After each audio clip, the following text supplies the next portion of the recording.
La marche ou le vélo. La matinale de Radio Classique avec David Abiker. 8h12, Guillaume Tabar pour l'éditorial avec Le Figaro. Guillaume, bonjour. Bonjour David. Emmanuel Macron va donc nommer un Premier ministre dans les 48 heures. Cela signifie-t-il que la mission confiée à Sébastien Lecornu a réussi ? Écoutez, ce serait très hasardeux de dire qu'elle a réussi, mais en tout cas, cette mission est terminée. Le Premier ministre démissionnaire l'a dit lui-même. Alors, au terme de ces consultations, la seule conclusion qu'a pu établir Sébastien Lecornu, c'est qu'il existerait une majorité qui ne veut pas de dissolution. Ce qui peut se comprendre, puisque à part le Rassemblement national, qui n'est pas retourné rencontrer le Premier ministre d'ailleurs, tous les partis redoutent fortement, en cas de dissolution, de revenir à l'Assemblée moins nombreux qu'aujourd'hui. Mais une majorité qui ne veut pas de dissolution, ça ne veut pas dire une majorité qui accepte de ne pas censurer un futur Premier ministre. Et en fait, de méthode, on a l'impression que Lecornu s'est contenté de la méthode Coué. Et la vraie question aujourd'hui n'est pas de savoir si le chef de l'État va nommer un Premier ministre dans les 48 heures, il le fera, mais plutôt de savoir combien de temps ce Premier ministre va tenir. Alors, les conditions ne sont-elles pas un peu meilleures que la semaine dernière pour éviter que ce futur Premier ministre soit censuré ? Écoutez, tout me paraît au contraire plus fragile qu'hier. On a vu dimanche le socle commun s'effondrer et on voit ces dernières heures LR se diviser, ou plutôt continuer de se diviser sur le principe même de la participation au gouvernement.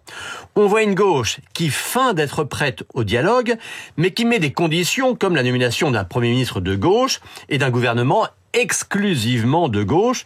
Autrement dit, aux conditions de la droite, la gauche ne peut que censurer, et aux conditions de la gauche, la droite ne peut que censurer. Et comme le RN et LFI censureront tout le monde sans condition et sans exception, on voit mal qui pourrait réussir l'impossible. Alors si c'est perdu d'avance, à quoi sert alors de nommer un quatrième Premier ministre depuis l'été 2024 ? Eh bien, tout simplement parce qu'Emmanuel Macron ne veut pas se résoudre à dissoudre.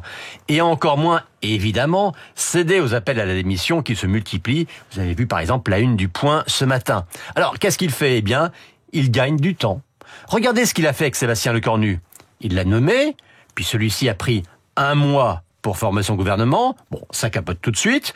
Il lui donne alors 48 heures pour refaire un round de discussion.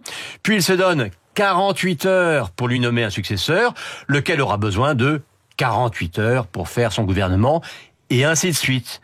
Alors, après la chute de Michel Barnier, la chute de François Bayrou, la chute de Sébastien Lecornu, il va donc nommer un 4e Premier ministre. A priori, plutôt dans la mouvance du socle commun, qu'il faut d'ailleurs maintenant rebaptiser pacte de stabilité, mais sans être concerné par la prochaine présidentielle. C'est le nouveau mantra. Alors on parle cette fois de Jean-Louis Borloo. Bon, mais si ça ne marche pas mieux, que fera-t-il ? Se résoudra-t-il à dissoudre ou cherchera-t-il un 5e Premier ministre ? Le président n'a pas l'air de se lasser de ce petit jeu, mais les Français, semble-t-il, si. Et vous, Guillaume ? Ah ! Le journaliste s'amuse, le citoyen se désole. Qui ne dit mot ne consent pas nécessairement. Guillaume, à demain.